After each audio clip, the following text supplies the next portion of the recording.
Devil ಪಾತ್ರನ ನಾವು ಸಹಾನುಭೂತಿಯಿಂದ ನೋಡ್ಬೇಕಾ ಅಥವಾ ಪ್ರಶ್ನೆ ಮಾಡ್ಬೇಕಾ? ನನ್ನ ಸಿನಿಮಾಗಳು ಮಾಡುವಾಗ ನಾನು ಯಾವಾಗಲೂ ಎಮೋಷನ್ ಇಟ್ಕೊಂಡೆ ಪ್ಲೇ ಮಾಡೋದು. Without emotion no Prem. ಆ ಬ್ಲಡ್ಗೆ ಎಮೋಷನ್ ಇಲ್ಲ ಅಂತಂದರೆ ಮಗನೇ ಏನು ಯೂಸ್ ಆಗಲ್ಲ. ಬೆಂಗಳೂರು ಸಿಟಿ ಬಂದಾಗ ಹೊಸ್ದಾಗಿ ಬಂದಾಗ ನಾನು ಬೆಂಗಳೂರಿಗೆ ನಾನು ಕಣ್ಣೆಲ್ಲ ನೋಡಿದ್ದೀನಿ ಅಂಡರ್ವರ್ಲ್ಡು ಹೊಡೆದಾಟದ್ದು. ಸೊ ನಾನು ಅದನ್ನೇ ಅಡಾಪ್ಟ್ ಮಾಡ್ಕೊಳ್ತಾ ಇದ್ದೀನಿ. ದರ್ಶನಕ್ಕೆ ಮಚ್ಚು ಕೊಟ್ಟಾಗ ದರ್ಶನ್ ಅವರು ಹೈಟ್ ಇತ್ತು, ಆ ಪರ್ಸ್ನಾಲಿಟಿ ಮಚ್ಚು ಒಂದು ಸಡನ್ನಾಗಿ ಕೊಟ್ಟ ತಕ್ಷಣ ಇಷ್ಟೇ ಇಷ್ಟೋದಾಯ್ತು ಮಚ್ಚು. ಈ ಸಮಯ ಇದು ಬೇಡ ಕಂಡ್ರೆ ಬುದೇ ನೀವು ಸ್ವಲ್ಪ ದೊಡ್ಡದು ಮಾಡಿಸ್ತೀನಿ, ದೊಡ್ಡದು ಮಾಡಿಸಿದ್ವಿ ಅವಾಗ ಕರಿಯೋದಲ್ಲಿ. ಸೊ ಸೆನ್ಸರಿಂದ ನಿಮ್ಮ ಸಿನಿಮಾಗೆ ಅಪ್ರೂವಲ್ ಸಿಗಬೇಕು ಅನ್ನೋದು ಇವತ್ತಿನ ದಿನಗಳಲ್ಲಿ ಎಷ್ಟು ಕಷ್ಟ ಆಗ್ಬಿಟ್ಟಿದೆ ಸರ್? ಟೂ ಮಚ್ಚು. ಎಲ್ಲಿದೆ ಅದು? ಕೆ ಯಾಕಂಗಿದೆ ಅನ್ನೋ ಲೆವೆಲ್ಗೆಲ್ಲ ಬಂದರು. ಅದು ಯಾಕಿದೆ, ಈ ಯಾಕಿದೆ ಇದೆ ಅಲ್ಲಿ ಹಿಂಗೆಲ್ಲ ಬಂದರು. 6 ಇದೆ, 6 ಇಲ್ಲ ಸ್ವಲ್ಪ ಕಮ್ಮಿ ಮಾಡಿ ಅದನ್ನ 6 ಅಂತ ಹಿಂಗೆ. ನಮ್ಮ ಚಿತ್ರರಂಗ ಅಂತ ಏನಿದೆ ಬೇರೆ ಲ್ಯಾಂಗ್ವೇಜ್ ವಹಿಸ್ಕೊಂಡ್ರೆ ಒಗ್ಗಟ್ಟಿಲ್ಲ. ನಾನು ಓಪನ್ ಆಗಿ ಹೇಳ್ತೀನಿ, ಅದೇನು ತೊಂದರೆ ಇಲ್ಲ. ಯಾರು ಬಂದ್ಬಿಟ್ಟು ಯಾರು ನನ್ನ ಕೇಳೋ ಅಧಿಕಾರನೂ ಇಲ್ಲ. ಅವ್ರವ್ರ ಸಿನಿಮಾಗೆ ಅವ್ರವ್ರ ಹೀರೋಗಳು ಸಿಗಾಕೊಂಡ್ರ ನೀವೇ ಹೀರೋಗಳು ನೀವು ಬಿಡಿಸ್ಕೊಬಂದು. ಸಾಂಗ್ ವಿಷಯಕ್ಕೆ ಬಂದ್ವಿ ಅಂತಂದ್ರೆ ಅದು ಕೂಡ ನಿಮ್ಮನ್ನ ಸಿಕ್ಕಾಪಟ್ಟೆ ತೊಂದರೆಗೆ ಸಿಲುಕಿಸ್ತು. ಅದು ಪ್ರಾಬ್ಲಮ್ ಆಗಿದೆ ಹಿಂದಿ, ನಾಟ್ಲಕ್ಕೆ ಕನ್ನಡ. ನಮ್ಮಲ್ಲಿ ಅದು ಹುಡುಕ್ತಾ ಇರ್ತಾರೆ. ಆಹಾ ಸಿಕ್ತವ್ರು ಏನಕ್ಕೂ ಸಿಕ್ಕಿರಲಿಲ್ಲ ಬಡಿ ಮಗ ಅವನು. ಎಲ್ಲನೂ ಸೇರಿ ನಾನು ಕೆಲಸ ಮಾಡಿದ್ದೀನಿ. ನಿಮ್ಗೆ ಅದು ಇಷ್ಟ ಆಯ್ತಾ ಹೋಗ್ಲಿ, ಇಲ್ವಾ ತೆಗಲಿ, ಇಲ್ವಾ ಗೈಡೆನ್ಸ್ ಮಾಡಿ, ಇಲ್ವಾ ಕಾಲು ಎಳಿಯಕ್ಕೆ ಹೋಗ್ಬೇಡಿ, ಕಿಂಡಲ್ ಮಾಡಬೇಡಿ, ಯಾರು ಮಧ್ಯೆ ತಂದು ಫ್ಯಾಮಿಲಿಗಳು ಕರ್ಕೊಬರ್ಬೇಡಿ. ನೀವು ಮಾತಾಡೋ ಅಧಿಕಾರ ನಿಮಗಿದೆ. ಬಟ್ ಹಂಗೆ ಅಂದ್ಬಿಟ್ಟು ಅಕ್ಕ ಅಮ್ಮ ಬಂಧು ಬಳಗ ಹೆಣ್ಮಕ್ಳನ್ನೆಲ್ಲ ಬಿದಿಗೆ ತರಬೇಡಿ. ಹಾಯ್ ಹಲೋ ಎಲ್ರಿಗೂ ನಮಸ್ಕಾರ. ಪ್ರಜಾವಾಣಿ ವಿಶೇಷ ಕಾರ್ಯಕ್ರಮಕ್ಕೆ ಸ್ವಾಗತ. ನಾನು ವೈದೇಹಿ ಬಾಟಿ. ಇವತ್ತು ನಮ್ಮ ಜೊತೆಗೆ ಇರುವ ಗೆಸ್ಟ್ ಇವರು show man of the Kannada industry ಅಂತಲೇ ಹೇಳ್ಬೋದು. ಡೈರೆಕ್ಟರ್ ಪ್ರೇಮ್ ಸರ್ ನಮ್ಮ ಜೊತೆಗೆ ಇದ್ದಾರೆ. KD ಸಿನಿಮಾವನ್ನು ನಿರ್ದೇಶಿಸಿದಂಥ ಇವರು KD ಚಿತ್ರ ಈಗ 30ನೇ ತಾರೀಕು ಇದೇ ತಿಂಗಳು ತೆರೆಗೆ ಬರ್ತಾ ಇದೆ. ಸೊ KD ಸಿನಿಮಾದ ಬಗ್ಗೆ, ಒಂದಷ್ಟು ನಿರ್ದೇಶನದ ಬಗ್ಗೆ, ಹಾಗೆ ಒಂದಷ್ಟು ಬೇರೆ ವಿಷಯಗಳ ಬಗ್ಗೆ ಕೂಡ ಮಾತನಾಡೋಣ. ಅದಕ್ಕೂ ಮುಂಚೆ ಅವ್ರನ್ನ ಕಾರ್ಯಕ್ರಮಕ್ಕೆ ಸ್ವಾಗತಿಸೋಣ. ಸರ್ ನಮಸ್ತೆ, ಕಾರ್ಯಕ್ರಮಕ್ಕೆ ಸ್ವಾಗತ. ಸರ್ ವಿಘ್ನ ನಿವಾರಕನ ನೆನೆಸ್ಕೊಂಡು ಇಂಟರ್ವ್ಯೂ ಸ್ಟಾರ್ಟ್ ಮಾಡೋಣ. ಯಾಕಂದ್ರೆ ತುಂಬಾ ವಿಘ್ನಗಳು ಬರ್ತಾ ಇದೆ ಸರ್ ನಿಮ್ಮ ಸಿನಿಮಾಗೆ. ಏನು ಹಂಗೇನಿಲ್ಲಪ್ಪ, ವಿಘ್ನಗಳಂತೇನಿಲ್ಲ. ಲೈಫ್ ಹೆಂಗೆ ಈ ಜೀವನ ಅಂದರೆ ಬೆಳಗ್ಗೆ ಎದ್ರೆ ಸೂರ್ಯ ಮಲಗಬೇಕಾದ್ರೆ ಬೆಳಗ್ಗೆ ಹೇಳ್ತೀವಿ ಅನ್ನೋ ಒಂದು ಆಶಾಭಾವನೆ, ಒಂದು ತುಂಬ ಇದರಿಂದನೇ ಮಾಡ್ತೀವಿ. ಬೆಳಗ್ಗೆ ಏನು ಮಾಡ್ಬೋದು ಹೇಳ್ತೀವಿ ಅಂತ. ಸೊ ಹಂಗೆ ಬೆಳಗ್ಗೆ ಸೂರ್ಯ ಹುಟ್ಟಿದ ತಕ್ಷಣ ಹೊಸ್ದಾಗಿ ಏನಾರು ಫೈಟ್ ಮಾಡ್ತಾನೆ ಬೇಕು. ಬಿಕಾಸ್ ಲೈಫ್ ಎನಿಥಿಂಗ್ಸ್, ಒಬ್ಬ ರೈತ ಆಗಲಿ, ಒಬ್ಬ ನಿರ್ದೇಶಕ ಆಗಲಿ, ಒಬ್ಬ ಕ್ರಿಯೇಟಿವ್ ಆಗಲಿ, ಒಬ್ಬ ಆಫೀಸರ್ ಆಗಲಿ, ಈಗ ನೀವೇ ನೋಡಿ ನಿಮ್ಮದೇ ಆಗಲಿ, ಬೆಳಗ್ಗೆ ಇದ್ದರೆ ಏನು ಮಾಡ್ಬೋದು ನಾವು, ನಾವು ಜನಗಳಿಗೆ ಏನು ತಲುಪೋದು ಅಂತ ಅದ್ರಿಗೆ ಫೈಟ್ ಇದ್ದಂಗೆ ಇದು ಅಷ್ಟೇ ಮಗನೆ. Okay sir. ಸೊ ಇವಾಗ ಸಿನಿಮಾ ಬಗ್ಗೆ ಬಂದ್ವಿ ಅಂತಂದರೆ ವಿಶೇಷ ಕಾಲಘಟ್ಟ ಮತ್ತು ರಫ್ ಟೋನ್ ಇರುವಂತಹ ಕತೆ ಇದು. ಈ ಥರದ ಕಥೆ ಮಾಡಬೇಕು ಅಂತ ಯಾಕೆ ಬಂತು? ಹಾಗೆ ಪ್ರೇಕ್ಷಕರಿಗೆ ಈ ರೀತಿಯಾಗಿನೂ ಹೋಗಬಹುದು, ಅವ್ರನ್ನ ತಲುಪಬಹುದು ಅಂತ ನಿಮಗೆ ಹೇಗೆ ಅನ್ನಿಸ್ತು ಅಂತ? ಈ ಸಾಮಾನ್ಯವಾಗಿ ತುಂಬ ದೊಡ್ಡದಾಗಿ ವೈಭೀಕರಣ ಮಾಡಿರೋ ಸಿನಿಮಾ ಇದು. ತುಂಬ ಅಂದರೆ 1970s ಬ್ಯಾಕ್ಗ್ರೌಂಡ್, 70, 75, 80 ಅಂಡರ್ ಒಳಗಡೆ ನಾನು ಮಾಡಿರೋ ಆ ಕಾಲಘಟ್ಟದ ಸಿನಿಮಾ. ಬಟ್ ಆವಾಗಿರೋ ಒಬ್ಬ ವ್ಯಕ್ತಿ, ಆವಾಗ ನಿಮಗೆಲ್ಲ ಗೊತ್ತಿರ್ತದೆ. ಸೊ ಬ್ಯಾಂಗ್ಳೂರಿಗೆ ಅವಾಗ ಹೊಸ್ದಾಗಿ ಬಂದಿರೋ ಹುಡುಗರುಗಳಾಗಲಿ, ಬೆಂಗಳೂರಲ್ಲಿರೋ ಹುಡುಗರುಗಳಾಗಲಿ, ಆಮೇಲೆ ತಿರ್ಗಿ ಅವಾಗ ಸ್ಲ್ಯಾಂಗು, ಒಂದು ಸ್ಟೈಲು, ಆಮೇಲೆ ಕಾಸ್ಟ್ಯೂಮು, ಇದು ಎಲ್ಲ ಅಂದರೆ ಆ ಟೈಮಿಗೆ ಕರ್ಕೊಂಡು ಹೋದರೆ ಬೆಂಗಳೂರು ಹಿಂಗಿತ್ತ ಅಂತ ಅನಿಸ್ಬೇಕು. ಅಯ್ಯೋ ಎಷ್ಟು ಚೆನ್ನಾಗಿತ್ತು, ಈಗ ನೋಡಿದ್ರೆ ಏನು ಟ್ರಾಫಿಕ್ ಏನೇ ಅಯ್ಯಪ್ಪ ಆಗಲ್ಲ ಗುರು ಅಂತೀವಲ್ವ. ಸೊ ಹಂಗೆ ಅವಾಗ ಬೆಂಗಳೂರು ಎಷ್ಟು ಚೆನ್ನಾಗಿತ್ತು, ಹಿಂಗಿದ್ದಿದ್ರೆ ಎಷ್ಟು ಚೆನ್ನಾಗಿರೋದಲ್ಲ ಅಂತ ಒಂದು ಹೊಸ್ದಾಗಿ ತೋರಿಸಿದ್ದೀವಿ. ಇಮ್ಯಾಜಿನರಿ ವರ್ಡ್ ಅಂತೀವಲ್ಲ, ಆ ಥರ ನೀವು ನೋಡಿರ್ತೀರಿ ಟ್ರೈಲರಲ್ಲಿ. ತುಂಬ ಅದ್ಭುತವಾಗಿ ಕತೆ ಕಟ್ಕೊಟ್ಟಿದ್ದೀವಿ ಅದನ್ನು, ತುಂಬ ಲ್ಯಾವಿಶ್ ಆಗಿ. ಸೊ ಆ ಕಾಲಘಟ್ಟದಲ್ಲಿ ಹೇಳ್ಬೇಕು ಈ ಕಥೆನ ಬ್ಯಾಕ್ಗ್ರೌಂಡ್ ಇಲ್ಲ ಅಂದರೆ ಅದು ರೆಗ್ಯುಲರ್ ಫಾರ್ಮುಲಾ ಆಗುತ್ತೆ. ನಿಮಗೆ ಏನೇ ಕಥೆಗಳು ನೀವು ಮಾಡಿದ್ರು, ಕಥೆಗಳು ಏನು ನಾವು ಎಂಥ ಕಥೆಗಳು ಮಾಡಲಿ ನೀವು ತೊಗೊಂಡೋಗ್ಬಿಟ್ಟು, ಸೊ ಸೇಮ್ ರಾಮಾಯಣ, ಮಹಾಭಾರತ, ಭಗವದ್ಗೀತೆ ಇವೆಲ್ಲ ಓದೇ ಮಾಡ್ಬೋದು, ಸೇಮ್ ಅದೇ ಕಥೆಗಳೇ ಬರೋದು ಎಲ್ಲರೂ. ಆಮೇಲೆ ನಾವೇ ಸ್ಪೆಷಲಾಗಿ ಮಾಡ್ತೀವಿ, ವರ್ಷಾನುಗಟ್ಟಲೆ ಏನೋ ತುಂಬ ಅದ್ಭುತವಾಗಿ ಕಟ್ತೀವಿ, ಏನಿಲ್ಲ. ಒಂದು ಕಥೆ, ಒಂದು ಹುಡುಗ, ಒಂದು ಲೈಫು, ಒಂದು ಸ್ಟೋರಿ, ಅದನ್ನು ಆಡಿಯನ್ಸ್ಗೆ ಹಿಡಿದು ಕೂರಿಸ್ಕೋಬೇಕು. ಅದಕ್ಕೆ ಏನು ಮಾಡೋಕ್ಕೆ ಸಾಧ್ಯ, ನಾವು ಹೊಸ್ದಾಗಿ ಏನು ಹೇಳೋಕ್ಕೆ ಸಾಧ್ಯ ಅಂತ 1970s ಕಾಲಘಟ್ಟದಲ್ಲಿ ತೊಗೊಂಡು ಪ್ರೆಸೆಂಟ್ ಮಾಡಿದ್ವಿ. ಸರ್ ದೃಶ್ಯ ವೈಭವೋಪೇತವಾಗಿದೆ ಅಂತ ಹೇಳ್ತೀವಿ, ಅದರಲ್ಲಿ ಏನೂ ಡೌಟ್ಸ್ ಇಲ್ಲ. ಆದರೆ ಅದರ ಜೊತೆಗೆ ಆ ಕಥೆ ಕೂಡ ಮುಖ್ಯವಾಗಿರುತ್ತೆ. ಸೊ ದೃಶ್ಯನ ತೋರಿಸೋದ್ರ ಜೊತೆಗೆ ಸ್ಟ್ರಾಂಗ್ ಕಥೆ ಕೂಡ ನೀವು ಜನರಿಗೆ ತೋರಿಸೋದು ಮುಖ್ಯ ಆಗಿರುತ್ತೆ. ಮೋಸ್ಟ್ ಇಂಪಾರ್ಟೆಂಟ್ ಕಂಟೆಂಟ್ ಮಗನೆ. ಸೊ ಒಂದು ಥಿಂಗ್, ಇದು ಫೋಟೋಗ್ರಫಿ ಅಂತ ಆಗಲಿ, ವಿಜುವಲ್ ಎಫೆಕ್ಟ್ ಆಗಲಿ, ಆಮೇಲೆ ಮ್ಯೂಸಿಕ್ ಆಗಲಿ, ಎಲ್ಲ ಒಂದು ವರ್ಷನಾದರೆ ಒಂದು ಕಥೆ ಇರಬೇಕು, ಏನಾದರೂ ಒಂದು ಒಳ್ಳೆ ಕಂಟೆಂಟ್ ಇರಬೇಕು. ಆ ಕಂಟೆಂಟ್ಗೆ ನೀವು ಸುತ್ತ ಬೇರೆ ಬೇರೆ ಏನೇನು ಆಯಾಮಗಳಿರ್ತವೆ ಅದೆಲ್ಲ ತುಂಬಿ, ಅದ್ರ ಜೊತೆ ಮ್ಯೂಸಿಕ್ಕು, ಅದ್ರ ಜೊತೆ ಫೋಟೋಗ್ರಫಿ, ಅದ್ರ ಜೊತೆ ಎಫೆಕ್ಟು, ಅದ್ರ ಜೊತೆ ಸೌಂಡು ಎಲ್ಲ ಪ್ರತಿಯೊಂದು ಅದಕ್ಕೆ ಮಿಕ್ಸ್ ಆದಾಗ ಮಾತ್ರ ಒಂದು ಒಳ್ಳೆ ಸಬ್ಜೆಕ್ಟ್ ಆಗೋದು, ಒಂದು ಒಳ್ಳೆ ಸಿನಿಮಾ ಆಗೋದು. ಯಾವುದೋ ಒಂದು ಮಿಸ್ ಆದ್ರೂ ಹೊಡೆಯುತ್ತೆ.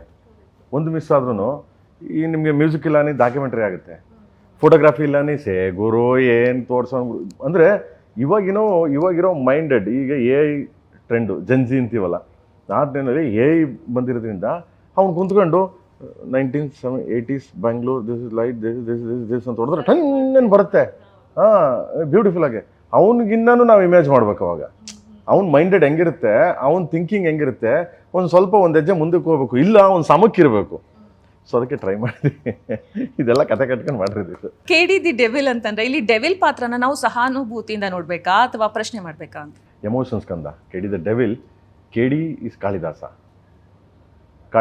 ಸೊ ಶಾರ್ಟ್ ಫಾರ್ಮಲ್ಲಿ ಹೇಳ್ತೀವಿ ಕಾಳಿದಾಸ ಅಂತ so the devil why what ಅಂತ ಬರುತ್ತೆ ಯಾಕೆ ಏನು ಅಂತ ಅದು ಸಿನಿಮಾ ಸ್ಟೋರಿ ಇದು ಬರುತ್ತೆ ಬಟ್ ನನ್ನ ಸಿನಿಮಾಗಳು ಮಾಡುವಾಗ ನಾನು ಯಾವಾಗಲೂ ಎಮೋಷನ್ ಇಟ್ಕೊಂಡ್ರೆ ಪ್ಲೇ ಮಾಡೋದು ಆಮೇಲೆ ಒಬ್ಬ ಸಾಮಾನ್ಯ ಹುಡುಗ ಒಬ್ಬ ಸಾಮಾನ್ಯ ವ್ಯಕ್ತಿ ನಮ್ಮ ಥರ ನಿಮ್ಮ ಥರ ಯಾವುದೋ ಅಕ್ಕಪಕ್ಕದ ಮನೆ ಹುಡುಗ ಎಲ್ಲೋ ರಿಲೇಟಿವ್ ಆಗ್ಬೇಕು ಅವನಿಗೆ ಅಂದರೆ ಸಿನಿಮಾ ನೋಡೋನಿಗೆ ಒಬ್ಬ ಆಡಿಯನ್ಸ್ಗೆ ಅದು ಇವ್ ನನ್ನ ತಮ್ಮ ಅನ್ಬೇಕು ಅಂತ ತಂಗಿ ಇಲ್ಲ ಇವ್ ಯಾರೋ ಒಂದು ತಾಯಿ ನನ್ನ ಮಗ ಅಂತ ಅನ್ಸ್ಬೇಕು ಯಾರಿಗೊಬ್ಬನಿಗೆ ಅಣ್ಣಂಗೆ ಇವ್ ನನ್ನ ತಮ್ಮ ಕಣೆ ಅಂತ ಅನ್ಸ್ಬೇಕು ಈ ಥರದ್ದೊಂದು ಹೊತ್ತು ಕೊಟ್ಟು ಮಾಡಿರೋಂಥ ಪಾತ್ರ ಅದು ಸೊ ಹಾಗಾದ್ರೆ ಸಹಾನುಭೂತಿ ಬರುತ್ತೆ ಅಂತ 100% ಕಂದ ಅದಿಲ್ಲದೆ ಪ್ರೇಮೇ ಇಲ್ಲ ಬೇಸಿಕಲಿ ಅದೇ ಸರ್ ಅದೇ ಮೇನ್ ಬೇಕಾಗಿರೋದೇ ಅದು ಪ್ರೇಮೇ ಇಲ್ಲ ಹಂಗನ್ಬಿಟ್ಟು ನೀವು ಏನು ಟೂ ಮಚ್ ಎಕ್ಸ್ಪೆಕ್ಟ್ ಮಾಡಕ್ ಹೋಗಿ ಮದರ್ ನಾನು ಯಾವಾಗಲೂ ಅದನ್ನೇ ಹೇಳ್ತಿರ್ತೀನಿ ಇಡೀ ಇಂಡಿಯಾ ನೀವು ನಾನು ಎಲ್ಲೇ ಹೋಗ್ಲಿ ಯಾವುದೇ ಕಂಪ್ನಿಗಳಾಗಲಿ ಯಾವುದೇ ಪಬ್ಲಿಕ್ ಆಗಲಿ ಯಾವುದೇ ಏರ್ಪೋರ್ಟ್ಗೆ ಹೋಗಿ ಎಲ್ಲೇ ಹೋಗ್ಲಿ ಕೇಳೋದು ಸಾರ್ ಜೋಗಿ ಥರ ಸಿನಿಮಾ ಮಾಡಿದ ಸಾರ್ ಎಕ್ಸ್ಕ್ಯೂಸಿವ್ ಥರ ಸಿನಿಮಾ ಮಾಡಿ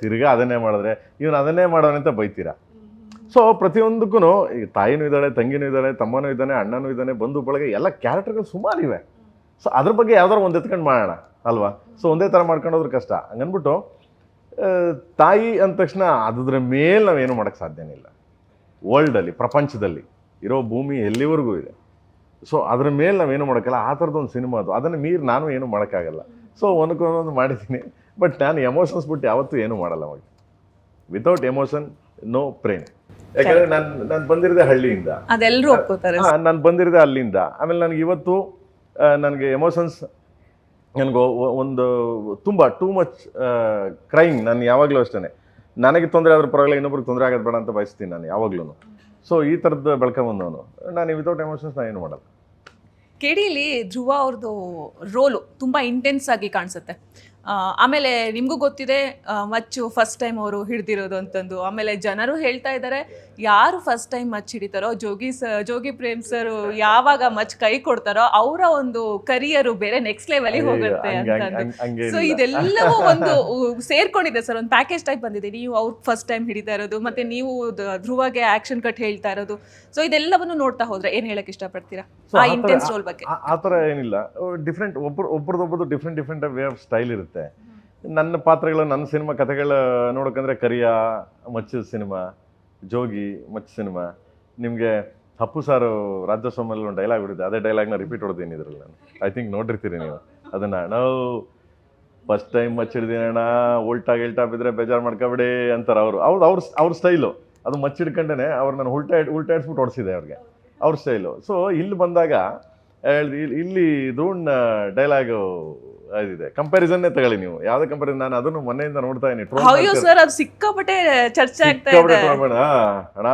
ಫಸ್ಟ್ ಟೈಮ್ ಮಚ್ಚಿಡ್ದೀನಿ ಅಣ್ಣ ಅಪ್ಪಿ ತಪ್ಪಿ ಕೈ ಕಾಲು ಹೋಗ್ಬಿಟ್ರೆ ನಿಮ್ಮ ಎತ್ತೊಳಗೆ ತಪ್ಪಾಯ್ತು ಅನ್ಬಿಡ್ರಣ ಅಂತ ದಟ್ ಇಸ್ ಎಮೋಷನ್ಸ್ ನಿಮ್ಮ ಎತ್ತೊಳಗೆ ತಪ್ಪ ಅಂದ್ರೆ ನಿಮ್ಮ ತಾಯಿಗೆ ತಪ್ಪಾಯ್ತು ಅಂತ ಹೇಳಿ ನನ್ನ ಕಡೆಯಿಂದ ಕ್ಷಮೆ ಇರಲಿ ಕೈಕಾಲು ಹೋಗ್ಬಿಟ್ರೆ ನಾ ಲೆವೆಲ್ಗೆ ಎಕ್ಸ್ಪ್ಲೇನ್ ಮಾಡೋದು ಇದೆರಡೂ ನೋಡಿ ಎರಡು ಕಂಪೇರ್ ಮಾಡಿ ನೋಡಿಬೇಕಾದ್ರೆ ನೀವು ಅಪ್ಪು ಸರ್ದು ಮತ್ತೆ ನಮ್ ಧ್ರುವಂದು ಅದ್ರ ಜೊತೆಗೆ ಅಪ್ಪು ಸರ್ನ ಅದ್ರ ಜೊತೆಗೆ ಹೇಳ್ತಾ ಇದಾರೆ ಅಪ್ಪು ಸರ್ನ ಪ್ರೇಮ್ ಅವರು ಇಲ್ಲಿ ಆಬ್ವಿಯಸ್ಲಿ ಎಸ್ ಆಲ್ವೇಸ್ ನಾನು ಯಾವಾಗ್ಲೂ ನನ್ನ ಹತ್ರ ಇರ್ತಾರೆ ನನ್ನ ಜೊತೆ ಇರ್ತಾರೆ ಅವರು so is my mind always ಯಾಕಂದ್ರೆ ಅಷ್ಟು ಇನ್ಸ್ಪೈರ್ ನನಗೆ ಅವರು ಆ್ಯಂಡ್ ಅವ್ರವ್ರದ್ದೇ ಒಂದು ಸ್ಟೈಲು ಈಗ ದರ್ಶನ್ ಅವರು ಒಂದು ಸ್ಟೈಲಲ್ಲಿ ಮಚ್ಚಿಡಿದ್ರು ಅಣ್ಣ ಶಿವಣ್ಣ ಒಂದು ಸ್ಟೈಲಲ್ಲಿ ಮಚ್ಚಿಡಿದ್ರು ಆ್ಯಂಡ್ ಧ್ರುವ ಒಂದು ಸ್ಟೈಲಲ್ಲಿ ಅಪ್ಪು ಸರೇ ಒಂದು ಸ್ಟೈಲಲ್ಲಿ ಮಚ್ಚಿಡಿದ್ರು ಅವ್ರವ್ರದ್ದೇ ಒಂದು ಸ್ಟೈಲು ಬಟ್ ಅಲ್ಲೆಲ್ಲ ಒಂದು ಕಡೆ ಪ್ರೇಮ್ ಕಾಣ್ತಾನೆ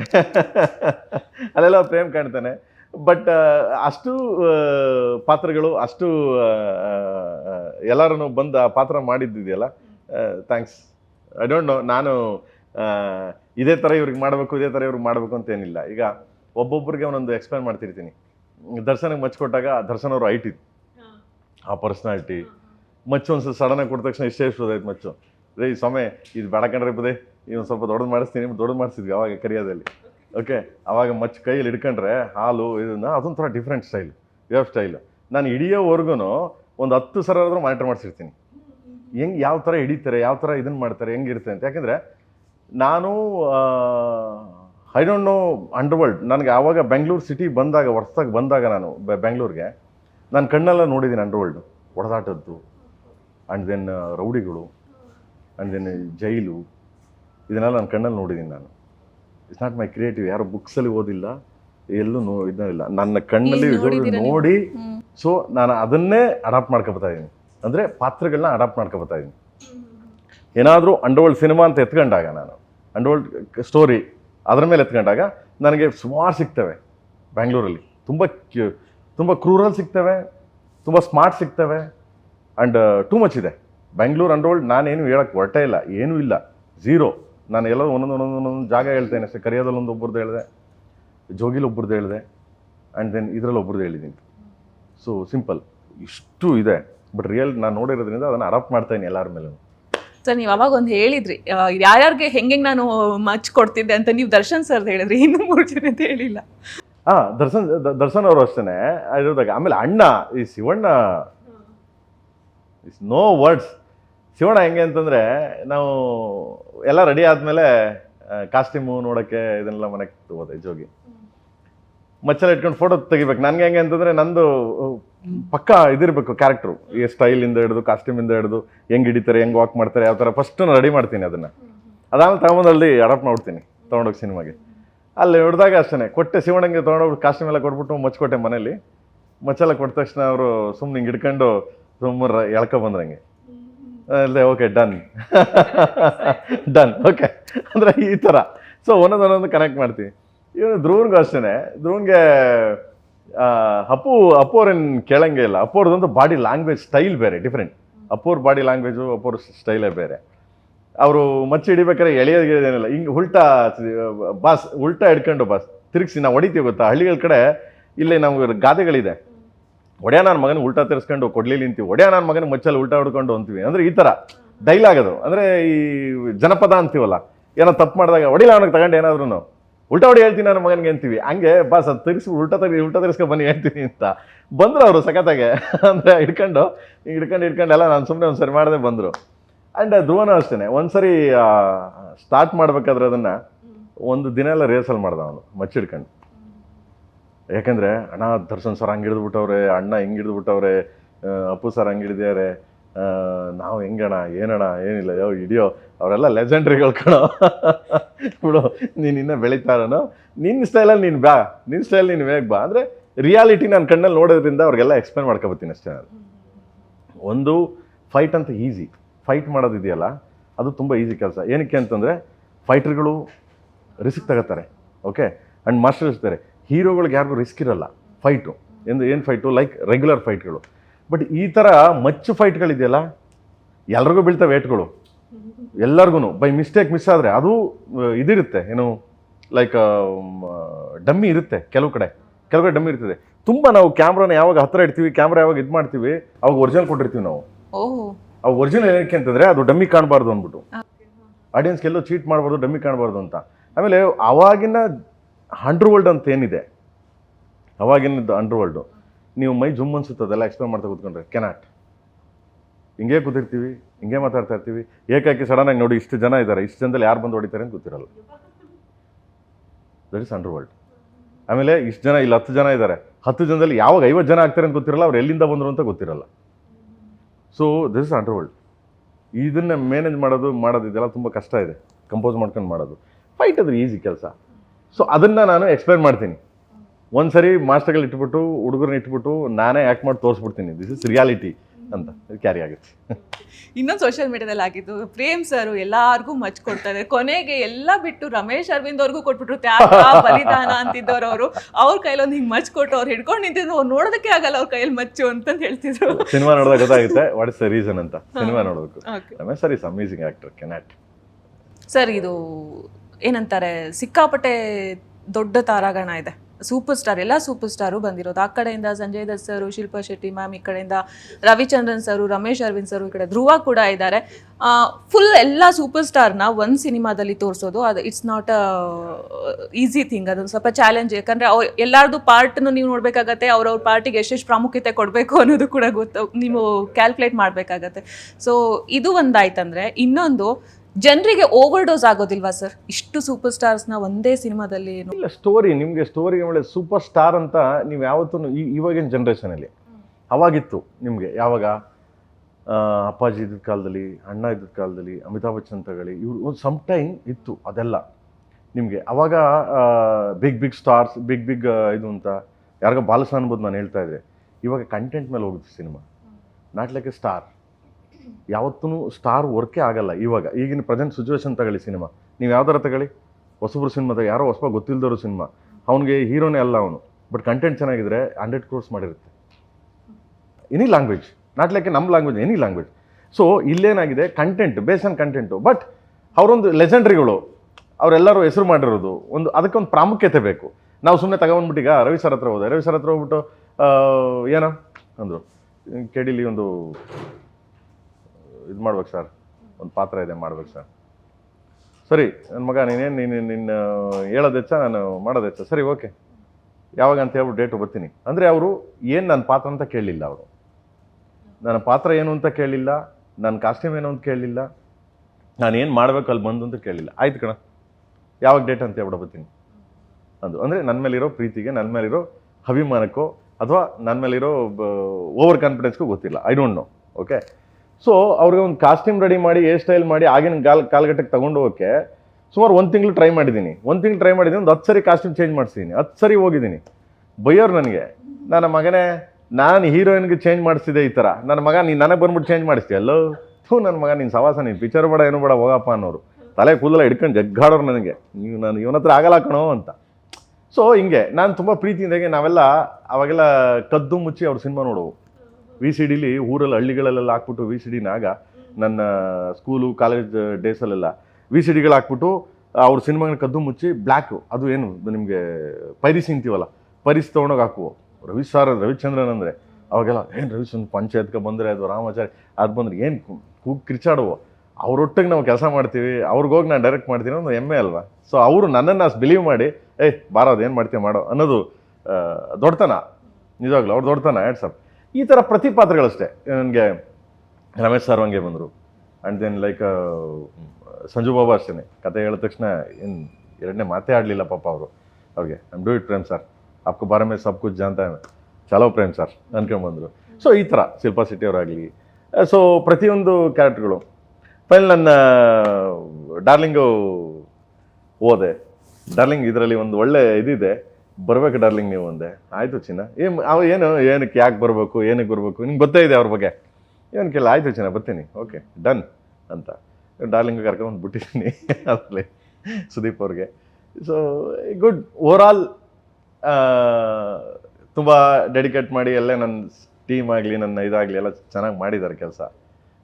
ಜನಗಳ ಮುಂದೆ ಬರುತ್ತೆ ಮೂವತ್ತಕ್ಕೆ, ನೋಡಿ ಅವ್ರು ಡಿಸೈಡ್ ಮಾಡ್ತಾರೆ. ರೇಷ್ಮನ್ ಜೊತೆ ನೆನ್ನೆ ಮಾತಾಡ್ತಿದ್ದಾಗ ರೇಷ್ಮಂಗೆ ನಾನು ಕೇಳಿದೆ, ಅಲ್ಲ ನೀವು ಇಷ್ಟು ಕಾಮ್ ಆ್ಯಂಡ್ ಕಂಪೋಸ್ಡು, ಮೂವಿಲಿ ಅಷ್ಟೊಂದು ಲೌಡ್ ವಾಯ್ಸಲ್ಲಿ ನೀವು ಮಾತಾಡ್ತಿದ್ದೀರಾ, ನಿಮ್ಮದು ಈ ನಿಮ್ಮ ಪಾರ್ಟ್ ಇದಕ್ಕೆ ಸೆಟ್ ಆಗುತ್ತೆ, ರೇಷ್ಮಾ ಈ ಪಾತ್ರಕ್ಕೆ ಸೆಟ್ ಆಗುತ್ತೆ ಅಂತ ಪ್ರೇಮ್ ಸರ್ಗೆ ಹೆಂಗೆ ಅನ್ನಿಸ್ತು? ಯಾಕಂದರೆ ನೋಡಿದ ತಕ್ಷಣ ಅನಿಸೋದಿಲ್ಲ, ಅಷ್ಟು ಲೌಡಾಗಿ ಬೇರೆ ಮಾತಾಡ್ತಿದ್ದೀರಿ ನೀವು ಅದರಲ್ಲಿ ಅಂತಂದೆ. ನೀವು ಅದನ್ನು ಪ್ರೇಮ್ ಸರಿಗೆ ಕೇಳಿ ಅಂತ. Character actually character. ಈಗ ನೀವು ಮಂಜುಳ ಅವ್ರು ನೆನಪು ಮಾಡ್ಕೊಂಡ್ರೆ ಸಂಪತ್ತಿಗೆ ಸವಾಲಲ್ಲಿ ಅವ್ರು ನೆನಪು ಮಾಡ್ಕೊಂಡ್ರೆ ನೀವು ಅವ್ರನ್ನ ಪೀಕಲ್ಲೇ ಮಾಡ್ತಾರೆ, ಅವ್ರು ಪೀಕಲ್ಲೇ ಇರ್ತಾರೆ ಪಾತ್ರ. ಅದು ಎಲ್ಲೂ ಡ್ರಾಪೇ ಆಗಲ್ಲ. ಬೇವರ್ಸಿ ಹಳೆ ಬೇವರ್ಸಿ ನೀನು ಕಣೆ, ನಿಮ್ಮ ಅಪ್ಪ ಕಣೆ ಅಂದರೆ ಟೋನು ಹಿಂಗೆ ಹೋಗುತ್ತೆ ಯಾವತ್ತೂ. ಕ್ಯಾರೆಕ್ಟರ್ಗಳು ಬಂದ್ಬಿಟ್ಟು ಯಾವತ್ತೂ ರಿಯಲಿಸ್ಟಿಕ್ ಕ್ಯಾರೆಕ್ಟರ್ಗಳು, ಕೆಲವು ರಿಯಲಿಸ್ಟಿಕ್ ಕ್ಯಾರೆಕ್ಟರ್ಗಳಿವೆ. ನನ್ನ ತಿಳಿದ ಮಟ್ಟಿಗೆ ಅವೆಲ್ಲ ಸ್ವಲ್ಪ ಈ ಮಚ್ಚಲಕ್ಷ್ಮಿ ಇವೆಲ್ಲ ತುಂಬ ರಿಯಲಿಸ್ಟಿಕ್ ಕ್ಯಾರೆಕ್ಟರ್ಗಳು. ಶ್ರೀರಾಮ್ಪುರ ಮತ್ತು ಕೆಲವು ಕಡೆ ಕ್ಯಾರೆಕ್ಟರ್ಗಳ ನೇಮ್ಗಳು. ಆ್ಯಂಡ್ ದೆನ್ ಅದು ಒಂದು ಹುಡುಗಿ ಇತ್ತು ನನ್ನ 7-8 ವರ್ಷ ನಾನು ನೋಡ್ತಾ ಒಬ್ಬ ಡ್ರೈವರ್ ಇದ್ದ ಪಾಪ. ಇಸ್ ನೋ ಮೋರ್, ಜಸ್ಟ್ ಒಂದು 3 months ಬ್ಯಾಕ್ ತೀರೋಗ್ಬಿಟ್ಟ ಪಾಪ. ಅವನು ಒಂದು ಹುಡುಗಿನ ಲವ್ ಮಾಡ್ತಿದ್ದ ಅವನು. ಸೊ ಅವನು ಯಾವಾಗಲೂ ಬಂದು ಹೇಳುವ, ನನಗೆ ಯಾವಾಗಲೂ ಅದು ಲೇಟ್ ಮಾಡಿದ್ರೆ ಬರೋಕ್ಕೆ ಮನೆಗೆ ಬರೋಕ್ಕೆ ಲೇಟ್ ಮಾಡಿದ್ರೆ ನಾನು ಬೈದ್ರೆ ಅವನು ಇಲ್ಲಣ್ಣ ಡೈರೆಕ್ಟಾಗಿ ಮಾತಾಡುವ, ಇಲ್ಲಣ್ಣ ನಮ್ಮ ಹುಡುಗಿ ಬೇಜಾರು ಮಾಡ್ಕೊಬಿಟ್ಟಿದ್ಲು, ಅವಳಿಗೆ ಪಾನಿಪುರಿ ಕೊಡ್ಸೋಕೆ ಹೋಗಿದ್ದೆ, ಲೇಟ್ ಆಗೋಯ್ತು ಅಣ್ಣ, ನಮ್ಮ ಹುಡುಗಿ ಬಟ್ಟೆ ಕೊಡ್ಸೋಕೆ ಹೋಗಿದ್ದೆ, ಹಬ್ಬ ಆಯ್ತು ನಮ್ಮ ಹುಡುಗಿ ಬಟ್ಟೆ. ನಮ್ಮ ಮಗನೇ ಯಾರೋ ನಿಮ್ಮ ಹುಡುಗಿ ತೋರಿಸ್ಲಾ ನೀನೊಂದು ಫೋಟೋ ತೋರಿಸಿದ್ದ, ಏನೇ ಒಳ್ಳೆಸಂದು, ಅಯ್ಯೋ ಅಣ್ಣ ಸಿಕ್ಕಾಬಿಟ್ಟೆ ಬಜಾರಿ ಅಣ್ಣ, ಸಿಕ್ಕಾಬಿಟ್ಟೆ ಇದಣ್ಣ, ಸಾರಿ ಹೆಣ್ಮಕ್ಳಿಗೆ ಹಂಗೆ ಅನ್ಬಾರ್ದು, ನಾನು ರೆಗ್ಯುಲರಾಗಿ ನಾನು ಮಾತಾಡೋದೇ ರೀತಿನೇ ಹಂಗೆ, ಯಾರು ಬೇಜಾರು ಮಾಡ್ಕೊಂಡ್ರೆ ಸಾರಿ ಫಾರ್ ದಿಸ್, ಓಕೆ ಅಣ್ಣ ಮಚ್ಚಲಕ್ಷ್ಮಿ ಅಂತ ಅಣ್ಣ ಹೆಸರು ಅವಳು, ಯಾಕಂತ ಹೌದಾ ಇಲ್ಲೇ ಒಂದ್ಸರಿ ವಿಡಿಯೋ ಮಾಡ್ಕೊಬಲ್ಲ ಅಂದಿದ್ದೆ ಅವನಿಗೆ, ನಾನು ವಿಡಿಯೋ ಮಾಡ್ಕೊಬಲ್ಲ ಅಂದಿದ್ದೆ, ನಾನು ಮಾಡ್ಕೊಂಬಂದು ಅವಳು ಹಂಗೆ ಮಾತಾಡೋಳು ಸೇಮ್. ನಾನು ತಗೊಂಬಂದು ಆ ಪಾತ್ರನ ತಂದು, ಸೊ ಇನ್ಸ್ಪಿರೇಷನ್ ಅಲ್ಲಿಂದ ಹೌದೌದು, ನಾನು ಯಾವುದೂ ಇದು ಮಾಡಲ್ಲ, ತಗೊಂಬಂದು ಅದನ್ನ ಕ್ಯಾರೆಕ್ಟರ್ನ ಇದು ಮಾಡಿದ್ದೆ. So it's good. ಆಮೇಲೆ ಅವಳ ಮೇಲೆ ಅಡಾಪ್ಟ್ ಮಾಡಿದ್ದು ಪಾತ್ರಗಳಿಗೆ ಯಾರು ಬೇಕಾದ್ರೂ ಮಾಡ್ಬೋದು. ನಾವು ಈಗ ಅದನ್ನು ನಿಮ್ಮ ಕೈಲೂ ಮಾಡಿಸ್ಬೋದು, ಯಾಕೆ ಮಾಡ್ಸೋಕ್ಕಾಗಲ್ಲ? ಸೊ ಡಿಪೆಂಡ್ ಆನ್ ಡೈರೆಕ್ಟರ್ಸ್, ನಾವೇನು ಥಿಂಕ್ ಮಾಡ್ತೀವಿ, ನಾವೇನು ಇನ್ನೊಬ್ಬರ ಮೇಲೆ ಅಡಾಪ್ಟ್ ಮಾಡ್ತೀವಿ, ಸೊ ಅದು ಇಂಪಾರ್ಟೆಂಟ್. ಸೊ ತಗೊಂಡೋಗ್ಬಿಟ್ಟು ಅವಳ ಮೇಲೆ ಅಡಾಪ್ಟ್ ಮಾಡಿದ್ವಿ, ಅವಳ ಸುಮಾರು 3 ತಿಂಗಳು ಟ್ರೈನ್ ಮಾಡಿದ್ವಿ. ಆ್ಯಂಡ್ ಯಾವ ಥರ ಕಾಸ್ಟ್ಯೂಮು, ಯಾವ ಥರ ಇದು ಎಲ್ಲನ ಹಾಕಿ ಡೈಲಾಗ್ ಕೊಟ್ಟು ಅದನ್ನು ರಿಹರ್ಸಲ್ ಮಾಡಿ, ಅವಳು ಮಾತೇ ಮಚ್ಚು ಅಂತ, ಅವಳು ಮಚ್ಚಿಡ್ಕೊಂಡು ಎಲ್ಲೂ ಬರಲ್ಲ, ಅವಳು ಮಾತೇ ಮಚ್ಚು, ನಜ್ಜಿ ಅವಳು ಬಂದರೆ ಮಾತಲ್ಲೇ ಕೊಲ್ತಳ್ಕಣೆ, ಅವಳು ಮಚ್ಚಿದ್ದಂಗೆ ಸಾರ್ಪು ಅಂತ, ಅಂದರೆ ಆ ಥರದ್ದು ಕ್ಯಾರೆಕ್ಟ್ರು. ಸೊ ಅವಳನ್ನ ಬೆಂಟ್ ಮಾಡಿದ್ವಿ. ಇವತ್ತು ನೋಡಿದ್ರೆ ಅವಳ ಬಗ್ಗೆ ತುಂಬ ಹೊಗಳ್ತಿದ್ದಾರೆ ಎಲ್ಲರೂ, ಏನ್ರಿ ಹಿಂಗೆ ಮಾಡಿದಾಳು ಅವಳು ಅಂತ. ಸೊ ಇಟ್ಸ್ ಗುಡ್, ಚೆನ್ನಾಗಿ ಮಾಡ್ಯಾಳೆ, ವೆರಿ ವೆಲ್ ನೈಸ್. ಆ ವರ್ಷನ್ ಎಕ್ಸ್ಪೆಕ್ಟ್ ಮಾಡಿರಲಿಲ್ಲ ಯಾರು ಅವ್ರ ಕಡೆಯಿಂದ ಅಂತ. ಅಬ್ವಿಯಸ್ಲಿ ಇರ್ಬೋದು, ಬಟ್ ಯಾಕಂದರೆ ಸಾಫ್ಟ್ ಕ್ಯಾರೆಕ್ಟರ್ಗಳಲ್ಲಮ್ಮ, ತುಂಬ ಸಾಫ್ಟ್ ಕ್ಯಾರೆಕ್ಟರ್ಗಳು, ತುಂಬ ಇದ್ರ ಕ್ಯಾರೆಕ್ಟರ್ಗಳನ್ನ ನೋಡ್ತಾರೆ. ಎಸ್ ದೆನ್ ಸ್ವಲ್ಪ ಚೇಂಜಸ್ ಯಾವಾಗ್ಲೂ.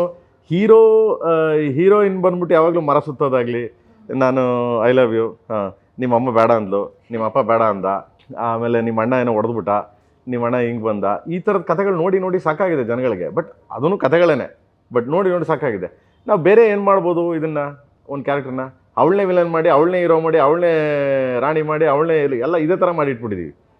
So it's a fun and then reach ಫನ್ನಾಗಿ ರೀಚ್ ಆಗಲಿ ಅಂತ. ಸೊ ಪಾತ್ರಗಳು. ಓಕೆ, ಸೊ ಕೇಡಿಲಿ ನೀವು ಮಾಡಿರುವಂತಹ ಒಂದಿಷ್ಟು ಸಂಗತಿಗಳು ಪ್ರೇಕ್ಷಕರಿಗೆ ಗಮನಿಸದೆ ಹೋಗೋಕ್ಕೆ ಆಗದೆ ಇರೋಂಥದ್ದು ಒಂದಿಷ್ಟು ನಿರ್ದೇಶನಾತ್ಮಕ ಅಂಶಗಳೇನಾದರೂ ಇದೆಯಾ ಸರ್? ಯಾಕಂದರೆ ಮತ್ತೆ ಪ್ರೇಕ್ಷಕರು ಇನ್ನೊಂದ್ಸಲ ಬಂದು ಏನೋ ಆಗಿತ್ತಲ್ಲ ಅಲ್ಲಿ ಅಂತ ಬಂದು ನೋಡೋವಂಥದ್ದು 100% ಸುಮಾರಿದೆ ಕೇಡಿಲಿ. ಆ್ಯಂಡ್ ತುಂಬ ಥಿಂಕ್ ಮಾಡೋದಿದೆ, ಅವರೇ ಕಥೆ ಮಾಡೋದು ಇದೆ. ಎಕ್ಸ್ಪೆಷಲಿ ಇದು ನಾಟ್ಲಕ್ಕೆ ನಾನು ಹೇಳೋದು, ಒಂದು ನಾರ್ಮಲ್ ಒಂದು ಹುಡುಗನ ಬ್ಯಾಂಗ್ಳೂರಲ್ಲಿ ಆದಂಥ ಘಟನೆ ನಡೆದಿದ್ದು, ಒಂದು ನಾರ್ಮಲ್ ಹುಡುಗನ ಕತೆ. ಬಟ್ ಸಿನಿಮಾ ನೋಡಿ ಎದ್ದು ಬಂದಾಗ ಇಷ್ಟೇನಾ ಅಂತ ಯಾರೂ ಅನ್ನಲ್ಲ. ಗುರು ಇವನೇ ಯಾರು, ಗುರು ಇವನೇ ಯಾಕೆ ಬಂದ, ಅವನೇ ಬರೀ ಎಲ್ಲ ಇದನ್ನೇ ಕಥೆಗಳು ಮಾಡ್ತಾರೆ. 100% ಅವರವರೇ ಸ್ಟೋರಿಗಳು ಮಾಡ್ಕೊಳ್ಳೋದಂತೂ 100% ಈ ಸಿನಿಮಾದಲ್ಲಿ ಇದೆ. ಸೊ ಇನ್ನೊಂದ್ಸಲ ಕನ್ಫರ್ಮೇಷನ್ಗೆ ಮತ್ತೊಂದ್ಸಲ ಹೋಗಿ ನೋಡುವಂಥ ಚಾನ್ಸಸ್ ಇರುತ್ತೆ ಅಂತ ಹೇಳ್ತೀವಿ. ಸ್ವಲ್ಪ ಬ್ಲಡ್ ಸೈಡ್ ಸಿನಿಮಾ, ಯಾಕೆಂತಂದ್ರೆ ಇರೋದು ಆ ಸ್ವಲ್ಪ ವೈಭೀಕರಣ, ಈಗಿನ ಜನ್ರೇಷನ್ಗಾಗಿ ವೈಭೀಕರಣ ಮಾಡಿದ್ದೀವಿ. ಸೊ ನಾಟ್ಲಕ್ಕೆ ಎನಿಥಿಂಗ್. ಈಗ ರಿಯಲಿಸ್ಟಿಕ್ ಅಂತಂದಾಗ ನಾವು ಏನು ಮಾಡ್ಬಿಡ್ತೀವಿ, ನೀವು ಜೋಗಿ ನೋಡಿದ್ದೀರಾ, ತುಂಬ ರಿಯಲ್ಲಾಗಿ ಮಾಡಿದ್ವಿ, ತುಂಬ ರಿಯಲಿಸ್ಟಿಕ್ಕು. ಓಕೆ, ಕರಿಯ ನೋಡಿದ್ದೀರಾ. ಸೊ ಈ ಪ್ರೆಸೆಂಟ್ ನೀವೆಲ್ಲ ಹೆಣ್ಮಕ್ಳಿದ್ರಲ್ಲ, ಗಂಡು ಮಕ್ಳಿದ್ರಲ್ಲ, ಜಂಜಿ ಆ ಸ್ಟೈಲಿಗೆ ಮಾಡಿದ್ದೀನಿ ಅಷ್ಟೇ. ಓಕೆ ಸರ್, ಈಗ ಒಂದು ರಿಸ್ಕ್ ಫ್ಯಾಕ್ಟರ್ ಅನ್ನೋದು ಇರುತ್ತೆ ಸರ್. ಯಾವುದೇ ಒಂದು ಫೀಲ್ಡಲ್ಲೂ ಆ ರಿಸ್ಕ್ನ ತಗೊಂಡ್ರೆ ನಾವು ಅದನ್ನ ಮುಂದೆ ಬಂದರೆ ನಮಗೆ ಒಂದು ಸಕ್ಸಸ್ ಅನ್ನೋ ಸಿಗುತ್ತೆ. ಸೊ ನೀವು ನಿಮ್ಮ ಲೈಫಲ್ಲಿ ಸಿಕ್ಕಾಪಟ್ಟೆ ರಿಸ್ಕನ್ನು ತಗೊಂಡು ಮಾಡಿರುವಂತಹ ಕೆಲಸಗಳಿದೆಯಾ? ಅದ್ರ ಜೊತೆಗೆ ಇದು ಕೇಡಿನೂ ಸೇರ್ಕೊಳ್ಳುತ್ತಾ? ಇವಾಗ ನನಗೆ ಅನ್ನಿಸ್ತಾ ಇದೆ. ಮಗನೇ, ರಿಸ್ಕ್ ನಾನು ಕರಿಯೋ ಸಿನಿಮಾಗೆ ತಗೊಂಡಿದ್ದೆ. ತುಂಬ ಅಂದರೆ ಜೀವ ಹೋಗೋಷ್ಟು ರಿಸ್ಕ್ ಇತ್ತು ಅದರಲ್ಲಿ. ಆ ಮಟ್ಟಕ್ಕೆ ರಿಸ್ಕ್ ತಗೊಂಡು ಸಿನಿಮಾ ಮಾಡಿದ್ದು ನಾನಂತ. ಐ ಥಿಂಕ್ ಆ ಟೈಮಲ್ಲೆಲ್ಲ ಏನಾದ್ರು ಹೆಚ್ಚು ಕಮ್ಮಿ ಆಗಿದ್ರೆ ನಾವೆಲ್ಲ ನಿಮ್ಮ ಮುಂದೆ ಕೂತ್ಕೊಂಡು ಮಾತಾಡ್ತಿರ್ಲಿಲ್ಲ, ನಾವು ಇರ್ತಾನೂ ಇಲ್ಲ, ಪ್ರೇಮ್ ಅನ್ನೋ ವ್ಯಕ್ತಿ ಇರ್ತಿರಲಿಲ್ಲ. ಆ ಮಟ್ಟಕ್ಕೆ ರಿಸ್ಕ್ ತಗೊಂಡು ಮಾಡಿದ್ವಿ ಅದನ್ನ. ಬಟ್ ಈ ಸಿನಿಮಾ ಮಾಡಿದ್ದು ನಾಟ್ಲಕ್ಕೆ ರಿಸ್ಕ್ ಇಲ್ಲ, ಸ್ವಲ್ಪ ಟೈಮ್ ಹಿಡೀತು. ಆ್ಯಂಡ್ ಸಿನಿಮಾ ಮಾಡ್ಬೇಕಾದ್ರೆ ಕೆಲವು ಅಡೆತಡೆಗಳು ಆಗೇ ಆಗ್ತವೆ. ಹಂಗನ್ಬಿಟ್ಟು ನಾವು ಯಾರನ್ನ ದ್ವೇಷಿಸೋದು, ಯಾರನ್ನ ದೂಷಿಸೋದು, ಇನ್ನೊಬ್ಬರ ಬಗ್ಗೆ ಯಾರೋ ನಾವು ಕೆಟ್ಟದಂಗೆ ಮಾತಾಡೋದು, ಅದೆಲ್ಲ ಬೇಸಿಕಲಿ ತಪ್ಪು. ಅದನ್ನು ನಾವೇ ತಿದ್ಕೊಂಡು ನೋಡಬೇಕು. ನಮ್ಮಿಂದನೇ ತಪ್ಪಾಗಿರ್ಬೋದು, ಯಾಕೆ ಏನು ಮಾಡೋಕ್ಕಾಗುತ್ತೆ ಅಲ್ವಾ? ಸೊ ಬೇರೆಯವ್ರ ಮೇಲೆ ನಾವು ಯಾಕೆ ಕೆಟ್ಟ ಒಬ್ಬ ವಹಿಸ್ಬೇಕು, ನಿನ್ನಿಂದ ಲೇಟ್ ಆಯಿತು, ಅವನಿಂದ ಲೇಟ್ ಆಯಿತು, ಇವರಿಂದ ಲೇಟ್ ಆಯಿತು, ಸೊ ನನಗೆ ಟೈಮ್ ವೇಸ್ಟ್ ಆಯಿತು, ದಿಸ್ ಮೈ ಪ್ರಾಬ್ಲಮ್, ಸಲ ಲೀವ್ ಇಟ್ ಅಂತ ಮಾಡಿದ್ವಿ. ಬಟ್ ಫೈನಲಿ ಫೈಟ್ ಮಾಡಿ ತುಂಬ ಸ್ಟ್ರಗಲ್ ಮಾಡಿದೆ ಈ ಸಿನಿಮಾಗೆ ನಾನು. 100%. ಅದನ್ನು ಯಾಕೆ ಹಂಗೆ ಹೇಳ್ತೀನಿ ಅಂತಂದರೆ, ಬಿಕಾಸ್ ನಂದು ಅದು, ನಾನು ಅಹಮ್ಮಿಂದ ಹೇಳ್ಕೊಬೋದು ನಂದು ಅದು ಅಂತ. ನಂದದು. ಯಾಕೆಂದರೆ ನಾನು ಹಗಲೂ ರಾತ್ರಿ ಎಷ್ಟೋ ದಿನ ಈಗ ರೀಸೆಂಟಾಗೆ ನನಗೇನು ಹೊಸ್ತಲ್ಲ, ನಾನು ಕುಂತ್ಕೊಂಡ್ರು ಎಲ್ಲ ಒಂದು ಸಿನಿಮಾ ಮಾಡಿದ್ರೆ ಕುಂತ್ಕೊಂಡ್ರು ನನಗೆ ಕೋಟ್ಯಾಂತರ ಕಾಸು ಕೊಡ್ತಾರೆ, ನಾನು ಹೋಗಿ ಆ್ಯಕ್ಟ್ ಮಾಡೋದು ದುಡ್ಡು ಕೊಡ್ತಾರೆ. ಬಟ್ ನಾನು ಹಿಂಗೆ ಮಾಡಬೇಕು ಅಂತೇನು ವರ್ಷಾನ್ಗಟ್ಲೆ ಕಾಯ್ಕೊಂಡು ಮಾಡೋದು ಏನು ನನಗೇನು ಅವಶ್ಯಕತೆ ಏನಿಲ್ಲ. ಬಟ್ ನನ್ನ ಸಿನಿಮಾ ಅದು, ನಾನು ಇವತ್ತೂ ಇಷ್ಟು ವರ್ಷ ಅದು ಕಾಯ್ಕೊಂಡು ಇಷ್ಟು ವರ್ಷ ಅದು ಎಷ್ಟೇ ಲೇಟ್ ಆದ್ರೂ ಅದು ಬಿಡದೆ ಮಾಡಿದ್ದು ಬಿಕಾಸ್ ಬೇರೆ ನಾನು ಬೇರೆ ಸಿಕ್ಕಾಪಟ್ಟೆ ಸಿನಿಮಾಗಳು ಕರೆದ್ರು ನನಗೆ. ಮಧ್ಯ ಸಲ್ಮಾನ್ ಖಾನ್ ಸಿನಿಮಾ ಬಿಟ್ಟೆ, ಅಂದರೆ ಅಜಯ್ ಟೈಗರ್ ಸಿನಿಮಾ ಬಿಟ್ಟೆ, ಅಂದರೆ ಇಲ್ಲಿ ಕನ್ನಡದಲ್ಲಿ ಸುದೀಪ್ ಅವರು ಪಾಪ ಮಧ್ಯ ಒಂದು ಸಿನಿಮಾ ಮಾಡಬೇಕಾಗಿತ್ತು, ಅದು ಬಿಟ್ಟೆ. ಸೊ ಬಿಕಾಸ್ ಆಫ್ ನನ್ನ ನಂಬ್ಕೊಂಡು ಇನ್ನೊಬ್ಬ ನಿರ್ಮಾಪಕ ದುಡ್ಡು ಹಾಕೋನೇದ್ಮೇಲೆ ಅವನನ್ನು ನಾನು ಇದು ಮಾಡಬೇಕು, ಅದಕ್ಕೆ ಫುಲ್ಫಿಲ್ ಮಾಡಬೇಕು ಅನ್ನೋ ಇದರಲ್ಲಿ ಸೊ ಮಾಡ್ಕೊಂಬಂದೆ. ಸ್ಟ್ರಗಲ್ ಮಾಡಿದೆ, ಇಲ್ಲ ಅಂತ ಹೇಳಲ್ಲ. ಈ ಸಿನಿಮಾ ನನ್ನ ಫಸ್ಟ್ ಸಿನಿಮಾ ಅಂತ ಸ್ಟ್ರಗಲ್ ಮಾಡಿದ್ದೀನಿ.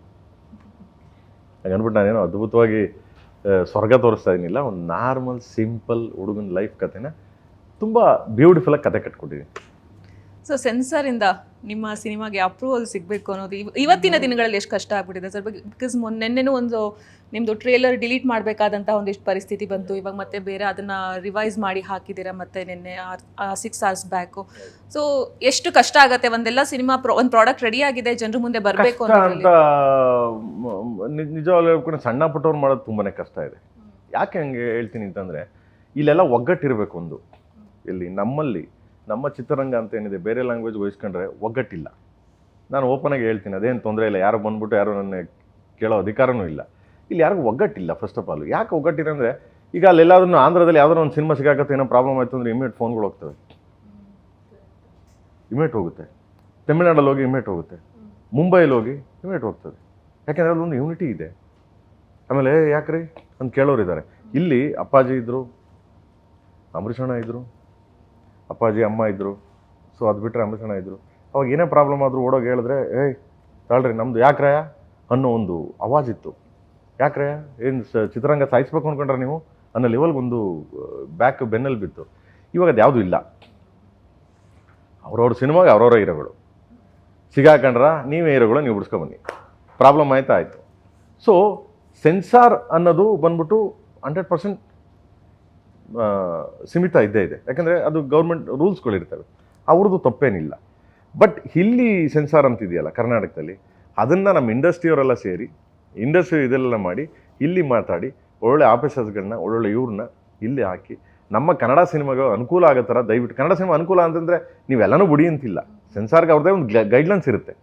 ಸಮಾಜದಲ್ಲಿ ಈ ಥರ ಸಿನಿಮಾಗಳಿಗೆ ಈ ಥರ ಇದನ್ನು ಕಟ್ ಮಾಡಿ, ವಲ್ಗಾರಿಟಿ ಆಗಲಿ, ಬೇರೆ ಇದನ್ನಾಗಲಿ, ಜಾತಿ ಇಂಥಕ್ಕೆಲ್ಲ ಗೈಡ್ಲೈನ್ಸ್ ಇದೆ. ಆ ಗೈಡ್ಲೈನ್ಸ್ ಬಿಟ್ಟು ಮಾಡೋಕ್ಕಾಗಲ್ಲ. ಯಾಕಂದ್ರೆ ರೂಲ್ಸ್ ಒಂದು ರೂಲ್ಸ್ ಎಲ್ಲರಿಗೂ. ನನಗಾಗಲಿ, ಪ್ರೈಮ್ ಮಿನಿಸ್ಟರ್ ಪ್ರಧಾನಿಯವ್ರು ಸಿನಿಮಾ ಮಾಡಿದ್ರು ಅವ್ರಿಗಾಗಲಿ ಎಲ್ಲರಿಗೂ ಒಂದೇ ರೂಲ್ಸ್ ಇರುತ್ತೆ.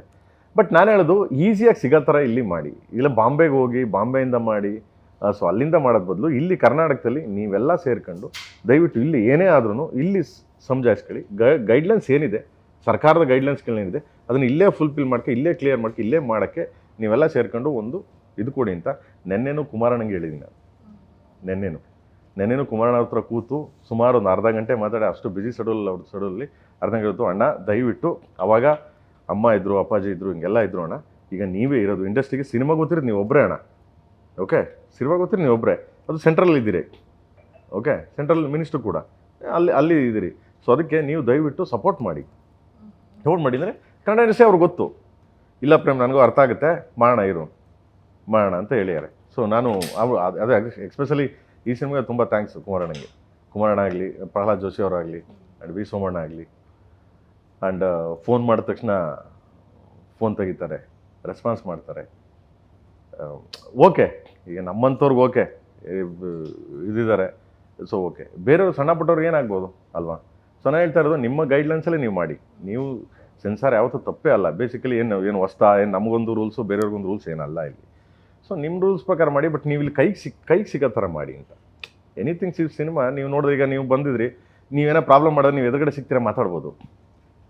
ನೀವು ಅಲ್ಲೆಲ್ಲೋ ಇರ್ತೀರಿ, ಬಾಂಬೆಲಿ ಅಲ್ಲೆಲ್ಲೋ ಇರ್ತೀರಿ, ಡೆಲ್ಲಿಲಿ ಅಂದರೆ ಹೆಂಗೆ ಹೋಗಿ ಮಾತಾಡ್ತೀರಿ, ಹೆಂಗೆ ಮೀಟ್ ಮಾಡ್ತೀರಿ? ಹೌದು, ಓಕೆ, ನಾವು ಓಕೆ, ನಮ್ಗಳ್ಗೆ ಓಕೆ, ಬೇರೆಯವ್ರು ಹೆಂಗೆ ಮೀಟ್ ಮಾಡಿ, ಹೆಂಗೆ ಸಾಲ್ವೇಷನ್ ಮಾಡ್ಕೊಬರ್ತಾರೆ ಅಂತ. ಸೊ ದಿಸ್ ಇಸ್ ಸಿಂಪಲ್ ವಿಷಯ. ಆದ್ರೂ ಕೇಡಿಗೆ ಒಂದು ಸ್ವಲ್ಪ ಜಾಸ್ತಿ ಜಾಸ್ತಿ ಏನಿಲ್ಲ, ಟೂ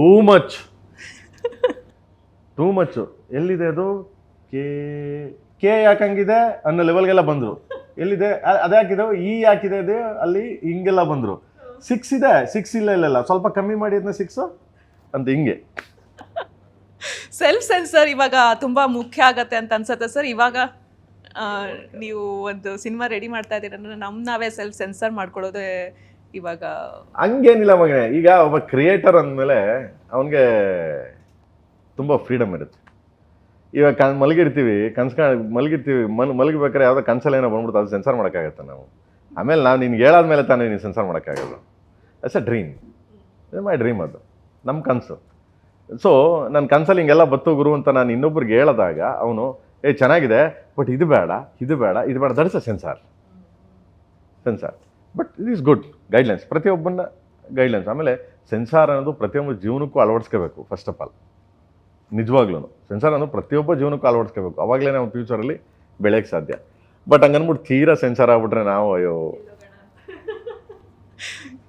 ರಕ್ಷಿತಾ ಮ್ಯಾಮ್ ಒಂದು ಹೇಳಿದರು ಅವತ್ತು ಟ್ರೇಲರ್ ಲಾಂಚ್ ಈವೆಂಟಲ್ಲಿ, ಸಿಕ್ಕಾಪಟ್ಟೆ ಕಷ್ಟ ಆಗಿದೆ, ಎಮೋಷ್ನಲಿ ನಾವು ಡ್ರೈನ್ ಆಗಿದ್ದೀವಿ, ಎಲ್ಲರೂ ಕೂಡ ಮಾತಾಡಿರೋದು. ಸೊ ಸಾಂಗ್ ವಿಷಯಕ್ಕೆ ಬಂದ್ವಿ ಅಂತಂದ್ರೆ ಅದು ಕೂಡ ನಿಮ್ಮನ್ನ ಸಿಕ್ಕಾಪಟ್ಟೆ ತೊಂದರೆಗೆ ಸಿಲುಕಿಸ್ತು ಅಂತ ನಾನು ಅನ್ಸುತ್ತಾ? ನಂದೇ ಅದೊಂದು ದಾಟಿಲಿ ಬರ್ದೆ, ಅದನ್ನ ನಂದೇ ಅದೊಂದು ಸ್ಟೈಲಲ್ಲಿ ಸಾಹಿತ್ಯಗಳನ್ನ ಬರ್ಕೊಂಬಿದ್ದೀನಿ. ನಾನು ಅದು ಒಂದೇ ಅಂತಿಲ್ಲ, ನಾನು ಎಲ್ಲ ಥರನೂ ಬರಿತೀನಿ. ನಾನು ಪ್ರೇಮ್ ಎಮೋಷನ್ನು ಈಗ ಅದನ್ನು ಮಾತ್ರ ಹೇಳ್ಬೇಕು, ಅವನು ಅದಕ್ಕೂ ಕಾನೂನಿಲ್ಲ, ರೂಲ್ಸ್ ಇಲ್ಲ. ನಾನು ಎಲ್ಲ ಥರ ಬರಿತೀನಿ. ನಿಮ್ಗೆ ಅದು ಕೆಲವ್ರಿಗೆ ಅದು ಇಷ್ಟ ಆಗಲಿಲ್ಲ, ಎಸ್ ಅಗ್ರಿ, ತಪ್ಪೇನಿಲ್ಲ. ಸಾರಿ ಫಾರ್ ಏನು ಕನಸು ಅಂತ ಇದು ಮಾಡಿದೆ ಎಲ್ಲರಿಗೂ. ಅದನ್ನು ಚೇಂಜು ಮಾಡಿದೆ ಕೂಡ, ನಾನು ಚೇಂಜು ಮಾಡಿದೆ, ಅದನ್ನು ಸೆನ್ಸಾರ್ಗೂ ಕೊಟ್ಟೆ. ಸೊ ನೀವು ಅದ್ರಲ್ಲಿ ಅಟ್ ದ ಸೇಮ್ ಟೈಮ್ ನೀವು ಹೇಳಿದ್ರಿ ನನ್ನ ಲಿರಿಕ್ಸ್ನ ತಪ್ಪಾಗಿ ಅರ್ಥ ಮಾಡ್ಕೊಂಡಿದ್ದಾರೆ ಅಂತಂದು. At the same time people perception ಕೂಡ ಇಲ್ಲಿ ಮ್ಯಾಟರ್ ಆಗುತ್ತೆ. ಆ ಗ್ಯಾಪ್ ಬಗ್ಗೆ ನೀವೇನು ಹೇಳ್ತೀರಾ ಅಂತ? ಐ ಡೋಂಟ್ ನೋ, ನನಗೆ ಅವ್ರವ್ರ ಅನಿಸಿಕೆ ಮಗನೇ. ನಾನು ಕೇಳೋದು ಈಗ ನಂದೇ ಅದೊಂದು ರೂಟಲ್ಲಿ ನಾನು ಹೇಳ್ತೀನಿ, ಇದು ದಿಸ್ ಇಸ್ ಇದು ಅಂತ. ಅದು ಅವರು ಬೇರೆ ಅರ್ಥದಲ್ಲಿ ಕಲ್ಪನೆ ಮಾಡ್ಕೊಂಡಾಗ, ಬೇರೆ ಅರ್ಥದಲ್ಲಿ ತಪ್ಪು ತಿಳ್ಕೊಂಡು ಅವ್ರಿಗೆಲ್ಲೋ ಹರ್ಟ್ ಆದಾಗ ಅದಕ್ಕೆ ವಾಟ್ ಟು ಡು. ಮತ್ತು ನನ್ನಿಂದ ಇನ್ನೊಬ್ರಿಗೆ ಹರ್ಟ್ ಆಗಬಾರ್ದು ಅನ್ನೋ ಉದ್ದೇಶದಿಂದ ನಾನು ಸಾರಿ ಅಂತ ಇದನ್ನು ಮಾಡಿದೆ. ಆಮೇಲೆ ಕೆಲವರು ಒಂದು 100 ಜನ ನಿಮಗೆ ಇಲ್ಲ ಪ್ರೇಮ್ ಮಾಡಿ ತಪ್ಪು ಅಂದರೆ, ಇನ್ನೊಂದು 500 ಜನ ಇಲ್ಲೆಲ್ಲ ಪ್ರೇಮ್ ಮಾಡಿ ಸರಿ. ನೀವು ಅವ್ನು ಬರೀ ಇದನ್ನ ಹೇಳೋದಕ್ಕೆ ನೀವು ಯಾಕೆ ಹಂಗೆ ಅರ್ಥ ಮಾಡ್ಕೊಂಡಿದ್ದೀರಾ, ನೀವು ಕೆಟ್ಟ ಮೈಂಡ್ಗಳು ಅಂತ ಸ್ಟಾರ್ಟ್ ಮಾಡೋದು ವಾರ್ನ ಇಲ್ಲಿ. ಅದು ಪ್ರಾಬ್ಲಮ್ ಆಗಿದೆ Hindi, not like A Kannada. So ನಮ್ಮಲ್ಲಿ ಏನಾಗುತ್ತೆ, ಎಲ್ಲೋ ಒಂದು ಕಡೆ ಸಡನ್ನಾಗೆ ಬೇರೆ ಕಡೆ ಇದು ಪ್ರಾಬ್ಲಮ್ ಆದರೆ ನಮ್ಮಲ್ಲಿ ಅದು ಹುಡುಕ್ತಾ ಇರ್ತಾರೆ. ಆಹಾ ಸಿಕ್ತವ್ರು, ಏನಕ್ಕೂ ಸಿಕ್ಕಿರಲಿಲ್ಲ ಬಡಿ ಮಗ ಅವನು, ಇದಕ್ಕೊಂದು ಸಿಕ್ತಾ, ನಮ್ಮದು ಒಂದು ಲೈಕ್ ಮಾಡ್ಬಿಡೋಣ, ನಮ್ಮದು ಒಂದು ವೀಡಿಯೋ ಮಾಡ್ಬಿಡೋಣ ಅಂತ ಮಾಡ್ತಾರೆ. ಬಟ್ ವಾಟ್ ಈಸ್ ರಿಯಲೈಸ್, ಏನದು ಅಂತ ಅರ್ಥ ಮಾಡ್ಕೋಬೇಕು ಫಸ್ಟ್ ಆಫ್ ಆಲ್. ಯಾಕೆ ಏನಕ್ಕೆ ಮಾಡಿದೆ, ಎಸ್ ತಪ್ಪಿದ್ರೆ ನೀವು ಹೇಳ್ಬೋದು ಏನಂತ, ಇಲ್ಲ ನೀವು ಮಾಡಿ ತಪ್ಪು. ಅದನ್ನು ಕೆಲವರು ಹೇಳಿದ್ರು. ಇಲ್ಲ ಕೆಲವು ಹೆಣ್ಮಕ್ಳಾಗಲಿ, ನನ್ನ ಫ್ಯಾನ್ಸ್ಗಳಾಗಲಿ, ಕೆಲವೆಲ್ಲ ಸಿಕ್ಕಾಪಟ್ಟೆ ಇವರಾಗಲಿ ಹೇಳಿದ್ರು ನನಗೆ ಏನಂತ, ಇಲ್ಲ ಪ್ರೇಮ್ ಅಂದರೆ too much emotions, too much ಇದಿಟ್ಕೊಂಡಿವಿ, ಪ್ರೇಮ್ ಅವ್ರ ಕಡೆಯಿಂದ ಹಿಂಗೆ ಬಂದಿದ್ದು ನಮಗೆ ಸ್ವಲ್ಪ ಹರ್ಟ್ ಆಯಿತು ಪ್ರೇಮ್ ಅವರೇ. ನಾನು ಆ ದೃಷ್ಟಿಯಿಂದ ನಾನು ಸಾರಿ ಕೇಳಿದೆ ನನ್ನ ಫ್ಯಾನ್ಸ್ಗಳಿಗಾಗಲಿ. ನನ್ನಿಂದ ನಿಮ್ಗೆ ಯಾರಿಗೂ ಹರ್ಟ್ ಆಗೋದು ಬೇಡ, ನನ್ನ ಬಗ್ಗೆ ನೀವು ಭರವಸೆ ಇಟ್ಟಿದ್ದೀರಲ್ಲ, ಖಂಡಿತವಾಗ್ಲೂ ಹರ್ಟ್ ಆಗೋದು ಬೇಡ ಅಂದ್ಬಿಟ್ಟು ನಾನು ಆ ದೃಷ್ಟಿಯಿಂದ ಸಾರಿ ಕೇಳಿದೆ. ಸೊ ಅದು ಬಿಟ್ಟರೆ ಇಲ್ಲಾಂದರೆ 100% ನಾನು ಫೈಟ್ ಮಾಡ್ತಿದ್ದೆ, ಎಲ್ಲ ವಿಷಯಕ್ಕೂ ಫೈಟ್ ಮಾಡ್ತಿದ್ದೆ, ಯಾರಿಗೂ ನನ್ನಿಂದ ಹರ್ಟ್ ಆಗಬಾರ್ದು. ಸೊ ನೀವು ಬಿಲೀವ್ ಮಾಡಿದ್ದೀರಾ ಪ್ರೇಮ್ನ, ಎಸ್ ಥ್ಯಾಂಕ್ಸ್. ನಿಮ್ಮ ಫ್ಯಾನ್ಸು ಸೋಷಿಯಲ್ ಮೀಡಿಯಾದಲ್ಲಿ ಒಂದು ಚರ್ಚೆ ಕೂಡ ಆಯಿತು ಸರ್, ಏನಂತಂದರೆ ಓಕೆ KD ಬಗ್ಗೆ ಪಾಸಿಟಿವೋ ನೆಗೆಟಿವೋ, ಒಟ್ಟಿನಲ್ಲಿ ಪ್ರಮೋಷನ್ ಆಗ್ತಾ ಇದೆ, KD ಎಲ್ಲರಿಗೂ ಗುರ್ತು ಸಿಗ್ತಾ ಇದೆ, KD ಬಗ್ಗೆ ರಿಜಿಸ್ಟರ್ ಆಗ್ತಾ ಇದೆ ಅಂತಂದು. ಇದನ್ನು ನೀವು ಈ ಥರದನ್ನು ಹೇಗೆ ಟೇಕ್ ತೊಗೊಳ್ತೀರಾ ಅಂತ? ಐ ಡೋಂಟ್ ನೋ ಮಗ, ನನಗೆ ಅದ್ರ ಬಗ್ಗೆ ಏನೂ ಗೊತ್ತೇ ಇಲ್ಲ ನನಗೆ. ಏನಕ್ಕೆ ಅಂದರೆ ನನ್ನ ಜಾಬ್ ನಾನು ಮಾಡ್ಕೊಂಡು ಹೋಗ್ತೀನಿ, ನನ್ನ ಕೆಲಸ ಅದು, ನನ್ನ ಜಾಬ್ ಅದು, ನನ್ನ ಜಾಬ್ ನಾನು ಮಾಡ್ಕೊಂಡು ಹೋಗ್ತೀನಿ ಮಗನೇ. ಸೊ ಅದಾದಮೇಲೆ ಅವ್ರಿಗೆ ಬಿಟ್ಟಿದ್ದು, ಅದನ್ನು ನೆಗೆಟಿವ್ ತೊಗೋಬೋದು, ಪಾಸಿಟಿವ್ ತೊಗೋಬೋದು. ಓಕೆ, ಆಮೇಲೆ ಪ್ರೇಮ್ನ ಕಾಲು ಎಳೆಯೋರು ಇರ್ಬೋದು, ಪ್ರೇಮ್ನ ಹೊಗಳೋರು ಇರ್ಬೋದು. ನಾನು ಎರಡೂ ತಗೋಬೇಕು ಮಗ. ಸೊ ಎರಡನ್ನೂ ಬ್ಯಾಲೆನ್ಸ್ ಮಾಡ್ಕೊಂಡು ಎರಡನ್ನೂ ತಗೋಬೇಕು. ಹೊಗಳಿದಾಗ ಸೂಪರ್, ತಗೊಳ್ದಾಗ ನಾನು ಎಲ್ಲೋ ಒಂದು ಕಡೆ ಇದು ಮಾಡಿದ್ರೆ ತಪ್ಪು. ಅದು ಅವನ ದೃಷ್ಟಿಲಿ ಅವನು ಹೇಳ್ತಾನೆ, ಇವನ ದೃಷ್ಟಿಲಿ ಇವನು ಹೇಳ್ತಾನೆ. Okay, simple. ಹಂಗನ್ಬಿಟ್ಟು ನಾನು ತಿರ್ಗಿ ಅವ್ರ ಬಗ್ಗೆ ಮಾತಾಡೋದು ತಪ್ಪಿದೆ. ಸೊ ಅದಕ್ಕೆ ಎನಿವೆ ಯುವರ್ ಚಾಯ್ಸ್, ನಿಮ್ಮ ಇಷ್ಟ. ನಾನು ಮಾಡಿದ್ದೀನಿ, ನನ್ನ ಜಾಬ್ ಅದು, ನನ್ನ ಕೆಲಸ ಅದು, ನನ್ನ ವೃತ್ತಿ ಅದು, ನನ್ನ ಜೀವನ ಅದು. ಓಕೆ, ಕಲೆ. ಸೊ ಓಕೆ, ಒಬ್ಬ ಕ್ರಿಯೇಟರ್, ಎಲ್ಲನೂ ಸೇರಿ ನಾನು ಕೆಲಸ ಮಾಡಿದ್ದೀನಿ. ನಿಮ್ಗೆ ಅದು ಇಷ್ಟ ಆಯಿತಾ, ಹೊಗಳಿ, ಇಲ್ಲವಾ ತೆಗಳಿ, ಇಲ್ಲವಾ ಗೈಡೆನ್ಸ್ ಮಾಡಿ, ಇಲ್ಲವಾ ಕಾಲು ಎಳೆಯೋಕ್ಕೆ ಹೋಗಬೇಡಿ, ಕಿಂಡಲ್ ಮಾಡಬೇಡಿ, ಯಾರು ಮಧ್ಯೆ ತಂದು ಫ್ಯಾಮಿಲಿಗಳು ಕರ್ಕೊಬರ್ಬೇಡಿ. ಸೊ ಇದನ್ನು ಬಿಟ್ಬಿಟ್ಟು ಇದನ್ನು ಹೊರತುಪಡಿಸಿ whatever you would do anything, ನಿಮ್ಮ ಚಾಯ್ಸ್ ಅದು. ನೀವು 100 ರೂಪಾಯಿ ಬಂದು ಸಿನಿಮಾ ಕೊಟ್ಟು ನೋಡ್ತೀರಾ, ನೀವು ಮಾತಾಡೋ ಅಧಿಕಾರ ನಿಮಗಿದೆ. ಬಟ್ ಹಂಗೆ ಅಂದ್ಬಿಟ್ಟು ಅಕ್ಕ ಅಮ್ಮ ಬಂಧು ಬಳಗ ಹೆಣ್ಮಕ್ಳನ್ನೆಲ್ಲ ಬಿದಿಗೆ ತರಬೇಡಿ. This is my request. So controversy criticism ಅನ್ನೋದನ್ನ ನಿಮಗೆ ಬರುವಂತಹ ನಿಮ್ಮ ಪ್ರಾಜೆಕ್ಟ್ಗಳಿಗೆ ಬರುವಂತಹ ಕಾಂಟ್ರವರ್ಸಿ ಕ್ರಿಟಿಸಿಸಮ್ ಅವೆಲ್ಲ ನಿಮ್ಮ ಮುಂದಿನ ಪ್ರಾಜೆಕ್ಟ್ಗಳ ತೆಗೆದುಕೊಳ್ಳೋ ನಿರ್ಧಾರದ ಮೇಲೆ ಡಿಪೆಂಡ್ ಆಗುತ್ತಾ? ಏನು ಆ ಥರ ಏನಿಲ್ಲ ಕಂದ, ಹೋಗ್ತಾ ಇರ್ಬೇಕು, ಆನೆ ನಡೆದದ್ದೇ ದಾರಿ. ಸರಿ ತಪ್ಪುಗಳು ಇಂಥ ಮನುಷ್ಯನಿಗೆ ತಿದ್ಕೊಂಡು ಹೋಗ್ತಾ ಇರ್ಬೇಕು ಮಗನೇ. ನಾನು ಸರಿ ಮಾಡ್ತೀನಿ ಅಂತಲೇ ಏನಿಲ್ಲ, ತಪ್ಪು ಮಾಡ್ತಾನೆ ಅಂತ ಏನಿಲ್ಲ. ತಪ್ಪು ಮಾಡಬೇಕು ಅಂತ ಯಾವ ಉದ್ದೇಶದಿಂದ ಯಾರೂ ತಪ್ಪು ಮಾಡಲ್ಲ ಮಗ. ಇದು ಮಾಡಲೇಬೇಕು, ತಪ್ಪು ಮಾಡಲೇಬೇಕು ಅಂತ ಯಾವ ಉದ್ದೇಶನೂ ಯಾರಿಗೂ ಇರಲ್ಲ. ಬಟ್ ತಪ್ಪು ಮಾಡ್ತಾನೆ, ತಪ್ಪು ಮಾಡೋಕ್ಕೆ ತಿದ್ಕೊಂಡು ಹೋಗ್ಬೇಕು. ಇದನ್ನು ಪುರಾಣಗಳದಿಂದನೂ ಇದೆ, ಪುರಾಣದಲ್ಲೂ ಬರೆದು ಬಿಟ್ಟಿದ್ದಾರೆ, ಎಲ್ಲ ಬುಕ್ಸಲ್ಲೂ ಬರ್ಕೊಂಬಂದವನೇ. ರಾಮಾಯಣ ಮಹಾಭಾರತ ಎಲ್ಲದರಲ್ಲೂ ಬಂದಿದೆ. Not like in Prem only ಅಲ್ಲ. ತಪ್ಪು ಹಂಸಲೇಖರ ತಪ್ಪು ಮಾಡೋದು ಸಹಜ ಕಣೋ, ತಿದ್ದು ನಡೆಯೋನೇ ಮನುಜ ಕಣೋ ಅಂತ. ಹಂಗೆ ಸೊ ಆಗ್ಲೇ ಹೇಳ್ದಂಗೆ ರಫ್ ಟೋನ್ ಇದೆ. ಸೊ ಇದನ್ನ ನೀವು ಗ್ಲೋರಿಫೈ ಮಾಡ್ತೀರಾ ಅಥವಾ ಇದನ್ನ ಮಾಡೋದ್ರ ಸೈಡ್ ಎಫೆಕ್ಟ್, ಅದರ ಪರಿಣಾಮ ನೀವು ತೋರ್ಸಕ್ ಹೋಗ್ತಾ ಇದ್ದೀರಾ? ಮೀನ್ಸ್ ನಿಂಗೆ ಗೊತ್ತಾಗ್ಲಿಲ್ಲ ಯಾಕಂದ್ರೆ ಈ ಒಂದು ಹಿಂಸಾಚಾರ ಆಗಿರಬಹುದು, ಆಮೇಲೆ ಈ ತರ ರಫ್ ಟೋನ್ ಆಗಿರ್ಬೋದು, ನೀವು ತುಂಬಾ ಗ್ಲೋರಿಫೈ ಮಾಡಿ ತೋರಿಸ್ತಾ ನಾಟ್ಲಿಗೆ ಗ್ಲೋರಿಫೈ ಅಂತ ಬರಲ್ಲ. ಅದು ನಿಮಗೆ ಸಾಮಾನ್ಯವಾಗಿ ನಿಮ್ಮ ಸಿನಿಮ್ಯಾಟಿಕ್ ಅಂದಾಗ ನೀವು ತೋರಿಸ್ಲೇಬೇಕು. ಸಿನಿಮ್ಯಾಟಿಕ್ ಈಗ ಉದಾಹರಣೆಗೆ ಈಗ ಕೆಲವು ಸಿನಿಮಾಗಳು ನಾವೇನೆ ಯಪ್ಪ ಏನು ಗುರು ಅಂತ ಅನಿಮಲ್ ಯಪ್ಪ ಏನು ಗುರು ನೋಡಿದ್ರೆ 1000 crores 1200 crores ಅಂದರು. ಆಯಿತಾ? ದುರಂಧರ್ ನೋಡಿದ್ರ ನೀವು? ಸೊ ನಾನು ಕೆಲವೆಲ್ಲ ನಾನೇ ತೆಗೆದುಬಿಟ್ಟಿದ್ದೀನಿ ನನ್ನ ಸಿನಿಮಾದಲ್ಲಿ. ಯಪ್ಪ ಬೇಡ ಗುರು, ಫ್ಯಾಮಿಲಿ ನೋಡ್ಬೇಕು ನನ್ನ ಸಿನಿಮಾ ಅಂತ. ಬಟ್ ಆದರೂ ಪಾತ್ರಗಳ ಎಲಿವೇಶನ್ ಬೇಕೇ ಬೇಕು ನಮಗೆ. ಇಲ್ಲಾಂದ್ರೆ ನೀವು ಕೂತ್ಕೊಂಡು ನೋಡಲ್ಲ ನೀವು ಸಿನಿಮಾ. ಪಾತ್ರ ಎಲಿವೇಶನ್ ಬೇಕು. ಯಾಕಂದ್ರೆ ಸ್ಟೋರಿ ಅಬೌಟ್ ಸ್ಟೋರಿ. ನಾಟ್ಲಿಕ್ಕೆ ಸುಮ್ಮನೆ ಸಿಕ್ತವ್ರಿಗೆಲ್ಲ ಚುಚ್ಚೋದು, ಸುಮ್ಮನೆ ಬ್ಲಡ್ ಕುಡಿದು ಅದೆಲ್ಲ ಅಬೌಟ್ ಸ್ಟೋರಿ. ಆ ಸ್ಟೋರಿ ಒಂದು ಎಮೋಷನ್ಸ್ ಇರುತ್ತೆ. ಆ ಎಮೋಷನ್ ಅಂದರೆ ಬ್ಲಡ್. ಆ ಬ್ಲಡ್ಗೆ ಎಮೋಷನ್ ಇಲ್ಲ ಅಂತಂದರೆ ಮಗನೇ ಏನು ಯೂಸ್ ಆಗಲ್ಲ. ಬ್ಲಡ್ಗೊಂದು ಎಮೋಷನ್ಸ್ ಇದ್ದರೆ ಮಾತ್ರ ನೀನು ಕನೆಕ್ಟ್ ಆಗೋದು as audience. That's a blood. Okay. So ಹೀಗೆ big scale, controversies, box office, ಆಮೇಲೆ ಒಂದಿಷ್ಟು ಕಮಿಟ್ಮೆಂಟ್ಸ್ ಆಗಿರಬಹುದು, ಅಟ್ಯಾಚ್ಮೆಂಟ್ಸ್ ಆಗಿರ್ಬೋದು, ಇದೆಲ್ಲವೂ ಸೇರಿ ನಿರ್ದೇಶಕನಾಗಿ ನೀವು ಹೇಗೆ ಎವಾಲ್ವ್ ಆದ್ರಿ ಅಂತ?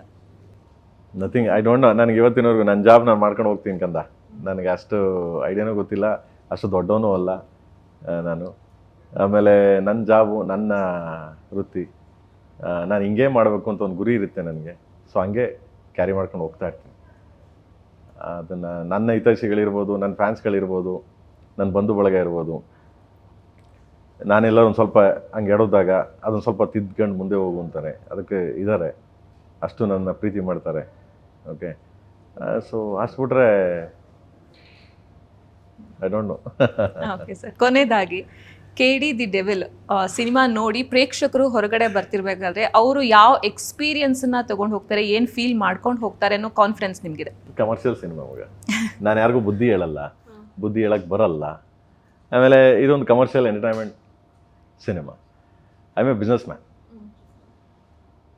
ನಾನು ಕೆಲವು ಸ್ಟೋರಿಗಳನ್ನ ಹೇಳಿದ್ದೀನಿ. ಈಗ ಮೊನ್ನೆ ಎಲ್ಲ ಸೆನ್ಸಾರ್ ನೋಡಬೇಕಾದ್ರೆ ಕುಂತ್ಕೊಂಡು ತುಂಬ ಜನ ಇರಬೇಕಾದ್ರೆ ಹೇಳ್ತಿದ್ರು, ಪ್ರೇಮ್ ಸಿನಿಮಾ ಅಂದರೆ sir censor officer, including censor officer ಇದ್ದರು ಮುಂಬೈಲಿ ರಿವೈಸ್ ಕಮಿಟಿಲಿ. ಪ್ರೇಮ್ ಸಿನಿಮಾ ಅಂದರೆ ಸರ್ ಅದಕ್ಕೊಂದೇನೋ ಉದ್ದೇಶ ಇರುತ್ತೆ ಸರ್, ಸುಮ್ಮನೆ ಮಾಡಲ್ಲ ಅವನು ಅಂತ. ಸುಮ್ಮನೆ ಮಾಡಲ್ಲ ಸರ್, ಅವನು ಉದ್ದೇಶ ಇರುತ್ತೆ ಅಂತ ನಮ್ಮವ್ರು ಕನ್ನಡದವ್ರು ಒಬ್ರು ಇದರಲ್ಲಿ ಅವರು ಎಕ್ಸ್ಪ್ಲೈನ್ ಮಾಡ್ತಾಯಿದ್ರು. ಸೊ ಅವ್ನ ಸಿನಿಮಾದಲ್ಲಿ ಏನಾದರೂ ಒಂದು ಉದ್ದೇಶ ಇರುತ್ತೆ, ಏನಾದರೂ ಒಂದು ಒಳ್ಳೇದಾಗುತ್ತೆ ಸರ್ ಅಂತ. ನಾನು ಅದನ್ನೇ ಹೇಳಿದೆ, ಇಲ್ಲ ಸರ್ ಅದು ಕಾಲಘಟ್ಟ ಮೀರೋಯ್ತು, ಈಗ ಏನಿದ್ರು ಕಮರ್ಷಿಯಲ್ ಸರ್, ನೀನು ಕಾಸು ಕೊಟ್ಟು ನೋಡೋದಕ್ಕೆ ಮೋಸ ಆಗಲ್ಲ ಬಾಗುರು. S, entertainment. ಬುದ್ಧಿ ಹೇಳಕ್ಕೆ ನಾನು ಯಾರು? First who I am. ನಾನು ಯಾರು ಬುದ್ಧಿ ಹೇಳಕ್ಕೆ? ನಾನು ಒಳ್ಳೇದು ಹೇಳಿರ್ತೀನಿ, ಕೆಟ್ಟದ್ದು ಹೇಳಿರ್ತೀನಿ. ನೀವು ತಗೊಳ್ಳೋದು ನಿಮ್ಮ ಇಷ್ಟ. ಓಕೆ. ಕೆಟ್ಟದನ್ನೇ ಬಿಂಬಿಸ್ಬೇಡಿ, ಅದು ಒಳ್ಳೇದು ಇರ್ತದೆ, ಒಳ್ಳೇದು.